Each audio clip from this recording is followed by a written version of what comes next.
The National Broadcasting Company presents Joe McCrea in Tales of the Texas Rangers.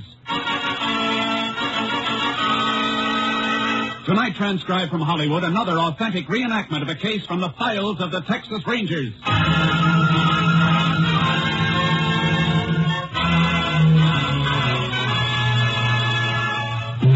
Tales of the Texas Rangers, starring Joe McCrea as Ranger Jace Pearson.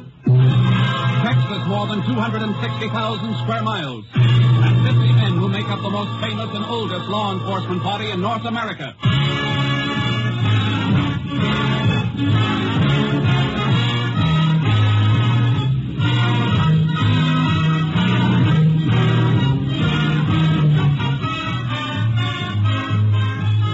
Now, from the files of the Texas Rangers come these stories based on fact.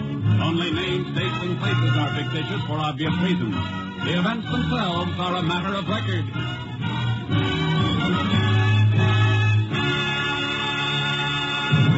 Case for tonight, room 114.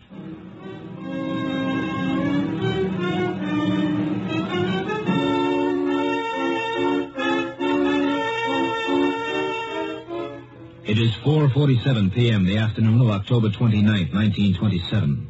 Liz Ferris, a chambermaid at the Hotel Alamo in the town of Lempia, Texas, approaches Sam Bixby, the desk clerk. Mr. Bixby.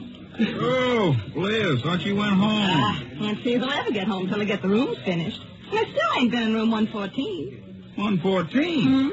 That's Mr. Boland's room. Oh, he went out a couple hours ago. Well, he left one of them do not disturb cards on his door just the same. His key ain't in the box there. I looked before while you were sorting out the mail. Well, he probably just forgot to leave his key. You got your pass key. You can get in. Well, how'd you know he didn't come back again without you seeing him? Suppose he's in there taking a bath. All right, Liz, all right. Come on. I'll come back with you. Give me the keys. Some folks don't care at all when I finish work, long as they can sleep the day away. Now, Liz, Mr. Boland's been here for 2 days, and this is the first time he'd give you any trouble. Well, if it ain't him, it's somebody else. There's that do not disturb card on the door, like I said. You try knocking? Not on the door, of course I didn't. I got some consideration for other folks, even if they ain't got none for me. Besides, I run the vacuum cleaner in the hall hard enough to wake the dead. Well, he don't answer the knock. Sure, he went out. Well, if you're so sure, why don't you open the door then? You in, Mr. Boland? Mr. Boland? He's out, all right. Go ahead, Liz. All right, I'll make the bed first, then get the vacuum. Oh, for man's sake, sticking out from under the bed, and there's blood on the rug. Let me out of here. No, be quiet, Liz. Don't let the other guests hear you. I better call the sheriff right away.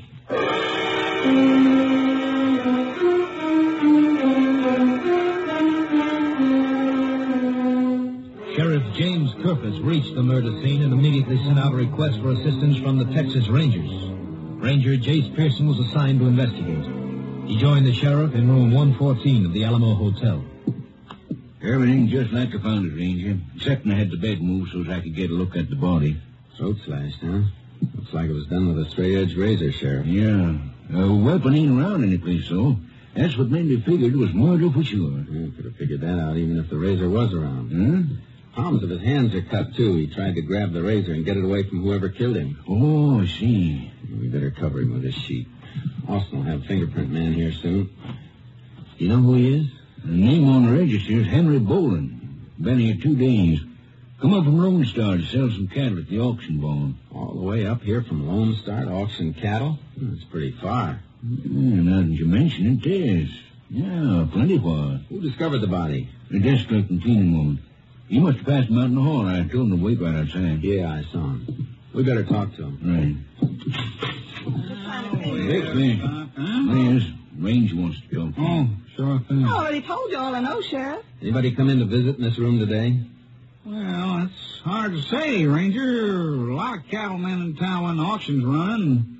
Well, nobody stopped by the desk, but you know how it is. Men know each other, visit around. Sure. If he'd been out tending his business like a man ought to be, he mightn't be dead. That's what I think. Now, Liz, I told you he was out. I saw him go. When was this? Noon, a little later maybe. but I didn't see him come in again. Are you sure it was Boland you saw? Might have been somebody dressed like him, wearing his clothes, maybe. Oh, no, I saw him good enough to know for sure. Stopped just a few feet from the desk to wipe his eyeglasses with a handkerchief. Eyeglasses? Is something wrong with that, Jace? I'll tell you in a minute. He wear glasses all the time? Every time I see Yes, him, sure he did. did. I see. When you opened this door, most of the body was hidden by the bed, wasn't it? Yeah. Fine. The bed's been moved since then. I think you better come in and identify the body. Oh, do we have to? Yeah, I'm afraid it's necessary, because the man in here didn't wear glasses. Oh. Come on. Well, okay. And then look, he wouldn't have to be wearing them when he was killed, He Jace. never wore them. Man who wears glasses all the time has little pressure marks alongside the bridge of his nose. It's a thing we always look for. Helps with identification. Now, I'll move the sheet. What? But that ain't Mr. Boland. No, it ain't. Well, then who is this fella? Sheriff, I don't know. I never saw him before. He's a lot different. Mr. Boland not only wore glasses, he had a mustache. And this feller don't. This couldn't be him clean-shaven? No, sir, could not. Looks like Boland isn't our victim, Sheriff. Looks like he's the killer.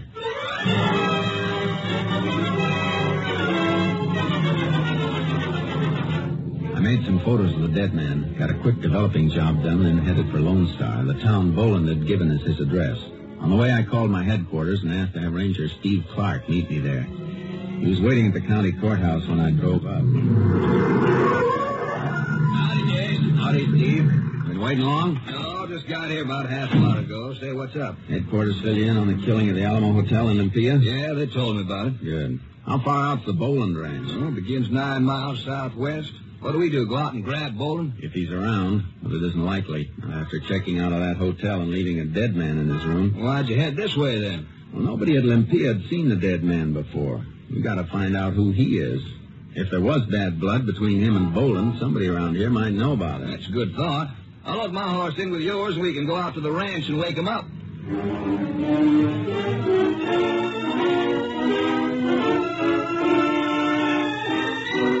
The Boland ranch was plenty big, spreading and sprawling out south of the main highway. The ranch house was deserted except for a Mexican woman. She was frightened and wouldn't unlatch the screen door. We just want to talk to you, ma'am, Go that's all. away, go away. You come back again when Mr. Boland is here. We're Texas Rangers.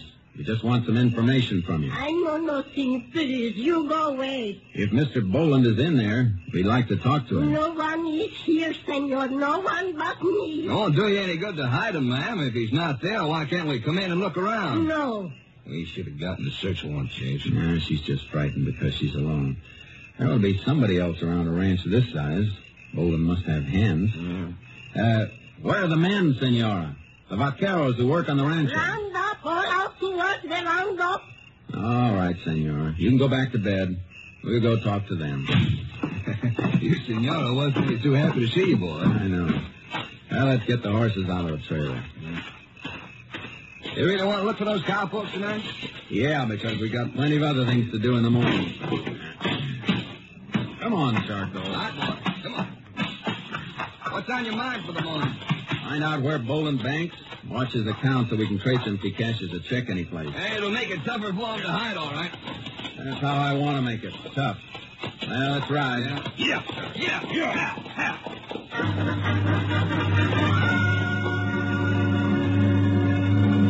Boland had plenty of stock, all right. We passed cows and calves by the score. But ground marks showed that the main herds, the selling beef, were driving south. Railroad runs to the south, Chase. Guess they're moving them that way for shipping. Figures. That's why we had to ride so far. Yeah, must take them 3 or 4 days to cut out the steers and drive them to a main camp. We ought to be spotting some riders soon. Trail marks have been getting pressure. And if we don't, we're going to have to rest these ponies. We've been knocking on them steady now for about That's 3... all right. We're getting close. They can rest soon. Look. Oh, yeah. Base over there in the moonlight. Look down at the base. On the east end. Yeah, campfire. Come on, Charlie. Come on, get out. Can see the stock now, only part of the herd from the looks of it. Oh, they got a few folks working each section, driving into the railhead from different angles. They can drive them any way they want. All I want is somebody who can identify the photographs of a dead man.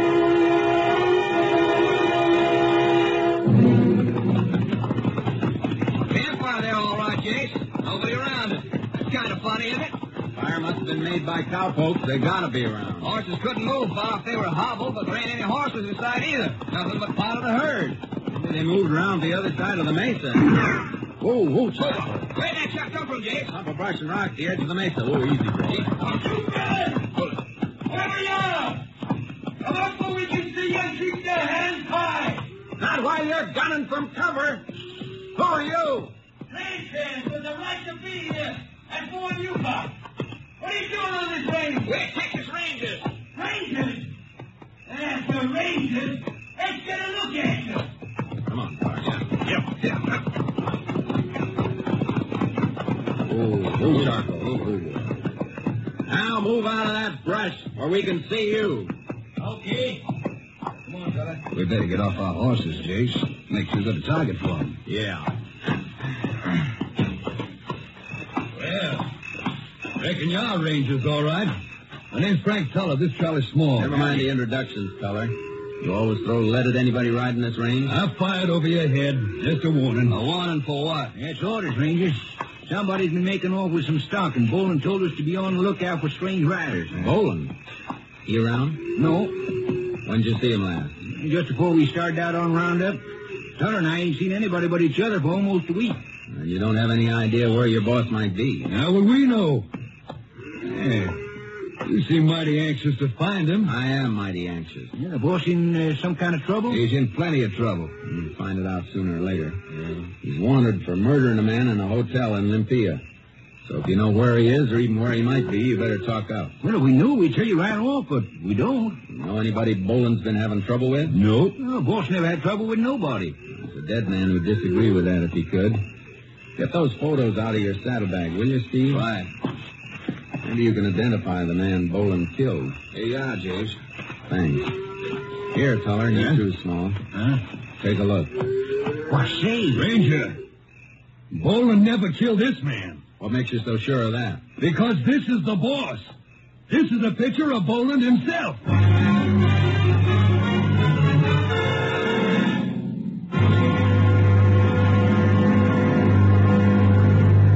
You are listening to Tales of the Texas Rangers, starring Joel McRae as Ranger Jace Pearson. We continue now with tonight's case, Room 114, an authentic story from the files of the Texas Rangers.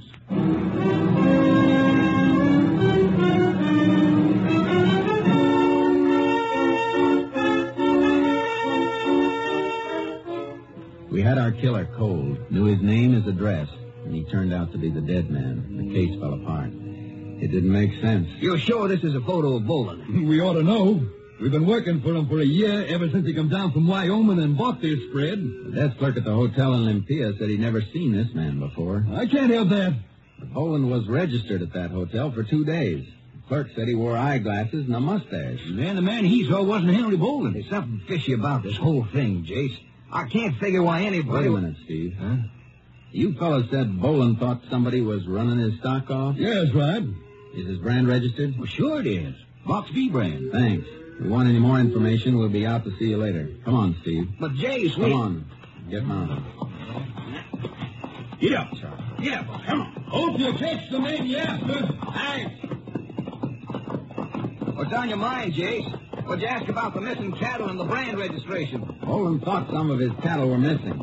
But the registered brand stolen cattle are hard to get rid of. It wouldn't be so hard if the thief took them to an out-of-the-way auction barn like the one in Olympia and then pretended to be Boland when he sold them. Hey, Jace, that makes sense. Sure it does.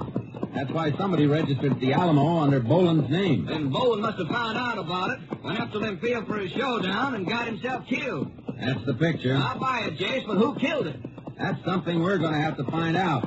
But whoever it was somebody Boland knew, or he wouldn't have been able to follow him to that hotel room. And if the cattle were stolen from here by somebody Boland knew, and Boland hadn't been here very long, the thief might have been one of his own ranch hands. We'll play it that way, Steve. Let's stick around here and see if we can find a poke with a mustache and eyeglasses.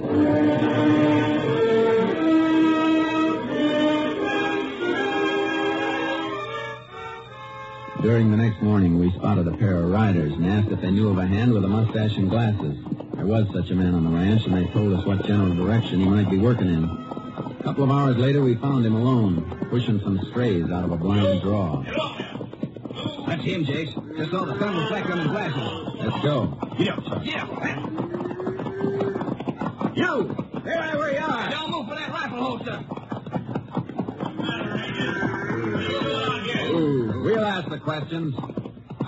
Mustache, too, Jace. Yeah. Just sit tight on that horse until I get your rifle. Now, look, Ranger. When you come riding down on me like I done something and grab my gun, I reckon I got a right to know what it's all about. You been at the Alamo Hotel in Olympia recently? Never been in Olympia in my whole life. Where you been for the past 4 days? Right here on this range working. Anybody with you? No, just me. How come? The other hands are working in 2s and 3s. Well, I ain't. I've been working through this Badlands strip. No herding here. Nothing but a few strays that one man can dig out. That's how it come. Anybody seen you here in the last couple of days? How could anybody see me? I've been way back in that scrub canyon. Yeah. If nobody saw you there, nobody'd see you if you weren't there either. What's your name? Dave Booden. Booden, huh? All right, you better come with us. Come with you? For what? I ain't coming any place. I'm not asking you, I'm telling you. Somebody murdered your boss, Henry Boland, up in Olympia yesterday. Murdered Hank Boland? That's right. The description of the killer fits you. What? Well, you're crazy. I've been right here, I tell you. Tell me anything you want. But you're coming to Olympia. I want a couple of people to get a look at you.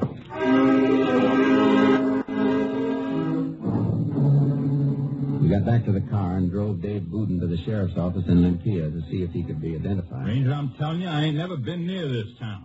If you haven't been here, you got nothing to worry about. Did you send for the chambermaid and the desk clerk, Sheriff? Yeah, they'll be here right off. Thanks. As a matter of fact, there they come now, at the outside steps. You see them through the window? Ranger, I'm telling You you. better not say anything just now, Booden.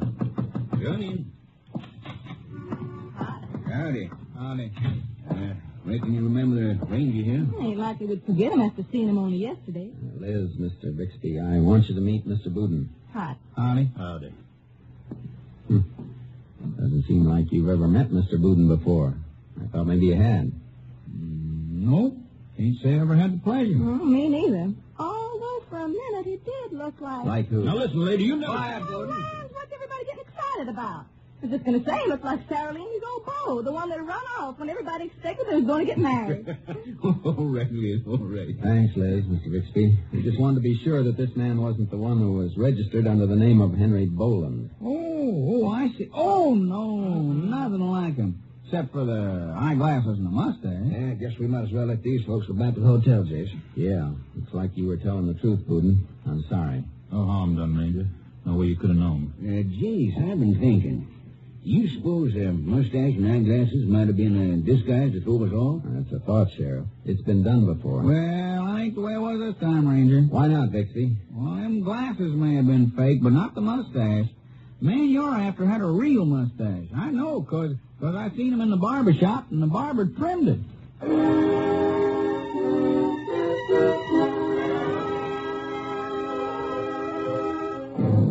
We put Booden on the bus to Lone Star and sent him back to the Boland Ranch. Clark and I spent the next day questioning everybody in Olympia. The crew at the auction barn, cattlemen, everybody. They couldn't add a thing to what we already knew. When we got back to the sheriff's office, there was more bad news. Had a call from your headquarters at Austin, Jace. They checked those prints the lab crew lifted from 114. Whoever left them had no record. Yeah, that does it. I still think it must have been somebody from Boland's ranch, somebody he knew. That's what we think, and that's the way it looks. But let's face it, Jace. Could have been a stranger stole the cattle. Boland found out about it, went in for a showdown like any hothead, and got himself killed. Killer could have come in from any direction and left in any direction. That's right, Jace. No way you're telling. Come in. How be, Sheriff? Ranger? Yeah. Something we can do for you? Well, my name is Benning. I drive a line haul for interstate trucking. Route between New Orleans and El Paso. I think I got some information you might want. Leastwise, I thought so over at the Alamo Hotel. What kind of information? This? Key to room 114, the Alamo. Where'd you get this? It was nightfall last. Night of the day Bolden was killed, Jake. Yeah. Go ahead. Yeah, so my relief man was driving. We made a coffee stop, place about 40 miles this side Lone Star. Pulled a truck in the side of the service station there. I was sleeping, didn't want no coffee, so I stayed in the cab and dozed while the relief man went inside. I got it. Go on. Well, cattle truck pulled in for gas. Well, empty. Empty cattle truck, huh? Headed which way? Southwest, toward Lone Star. You notice the license? No, but there was a mark on the side, box with a B in the middle of it. Boland's Box B brand, Jace.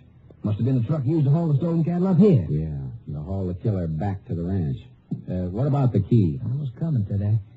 Fell in the cattle truck. He paid for the gas. I didn't see him too good. I was just sort of slumped in my cab. You know, half groggy. Not exactly watching him, but seeing him. I know what you mean. Well, when he fished money out of his pocket, I saw him kind of look at something he dug out with it. Then he sort of looked around like he was looking for someplace to throw it. Station man left him to go inside to change. Then the fellow walked right past my truck real quick. He didn't see me, of course, because the cab was dark, and I heard him throw something. Make kind of a clink. Then he went back to the cattle rig and drove off. Is this what he threw away, this hotel key here? That's it. I found it when my partner came out. We went back to check the top and the tailgate, and I sort of looked around and found the key with my flash. How come you didn't just drop it in the mailbox? Well, we had a lot of stops along the line, loading, unloading. And the route came right through here. Thought I'd stop in and just drop it off. Information help you? It sure does. Thanks. My headquarters will see to it your boss hears about it, too. Sheriff, better take down his statement. Okay, Jeez. Come on, Steve. See you later. All right, Jeez.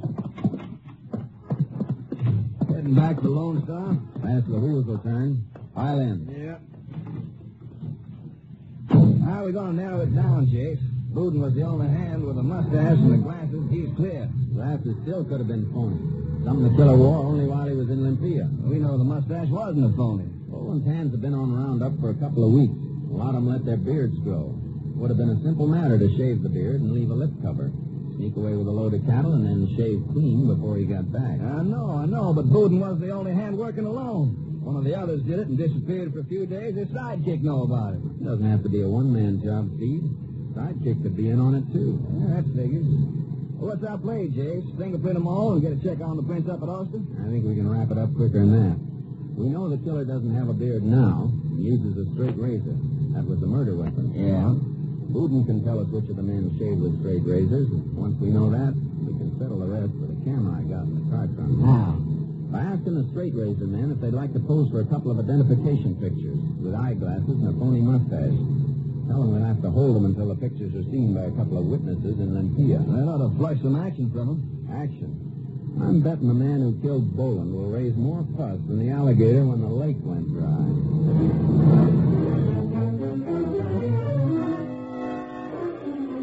Got back to Lone Star just in time. The bank had taken over the management of Boland's ranch as executors, and the roundup was just about complete. Last the herd was being driven into the stock pens in the railroad siding when we reached the south end of the ranch. That's Booden, Jace. Take care of the horses over there by the corral. Yeah, come on. Hey, Booden! Hey, Booden! I want to talk to you a minute.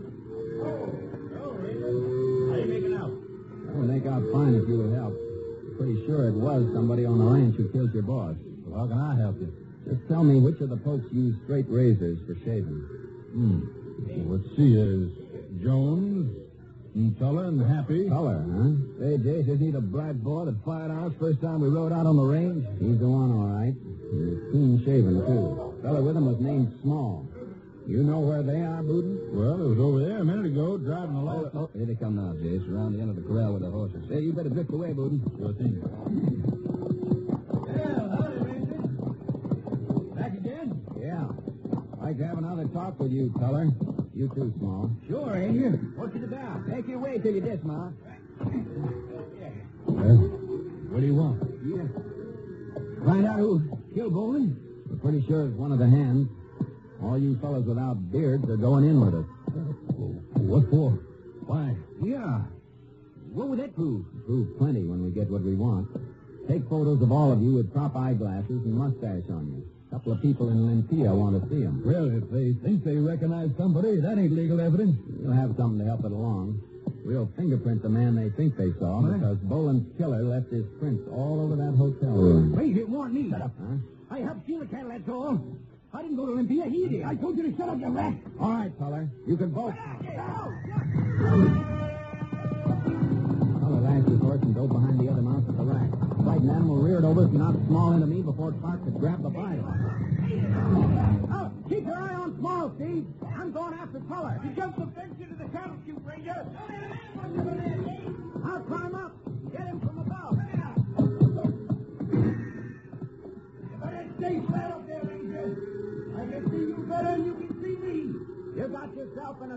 Collar? Yeah?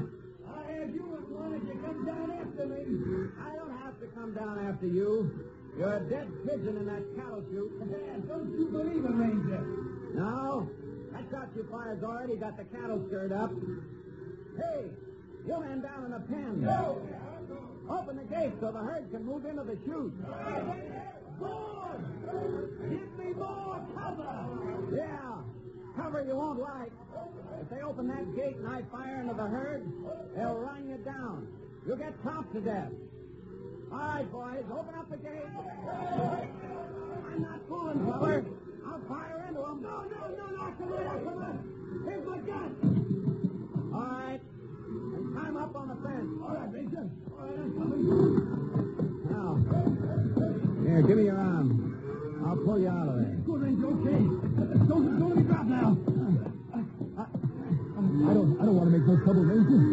I made a mistake, I admit it. You made a big mistake, Collar. Too bad you didn't use that razor strictly for shaving. Go on.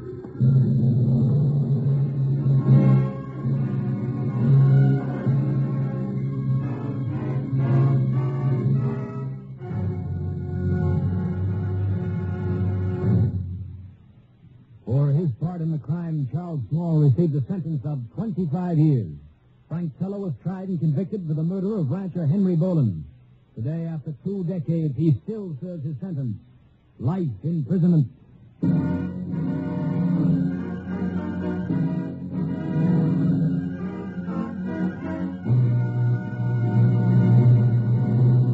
now, here again is the star of our show, Joel McCrea. Reflecting on the old-time one riot, one ranger reputation of the Texas Rangers, a visitor to Texas recently mentioned to a ranger that he'd been noticing a number of current press reports where 2 rangers had participated in the quelling of a riot or investigation of a crime. After citing this observance to the ranger, the man asked, how come 2 men are being assigned to some of these cases now? Are the rangers less effective than they used to be? The lanky ranger shook his head. Oh, no, he said. 1 ranger is still sufficient to handle the situation, all right, but in these days of complex legal technicalities, we've been sending 2 of them along. One to take care of what trouble there is, and the other one to serve as a sort of a disinterested witness. Good night, folks. See you next week. Next week, Joel McCrea in another authentic reenactment of a case from the files of the Texas Rangers.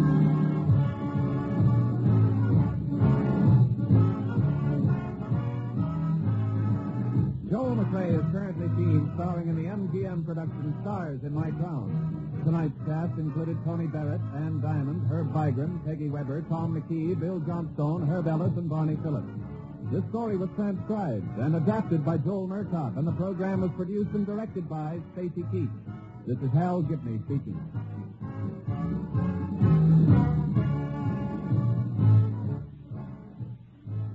Three chimes mean good times on NBC. Monday chimes mean the best in music on NBC. Tomorrow night, Gordon MacRae stars in the Railroad Hour presentation of the operetta The Firefly. The NBC Symphony presents a 1-hour concert featuring works by Vivaldi, Wagner, and Stravinsky. Tomorrow's NBC Symphony concert marks the first in the series under the baton of the widely acclaimed young conductor Guido Cantelli. Now, the $64 question. Three chimes mean good times on NBC.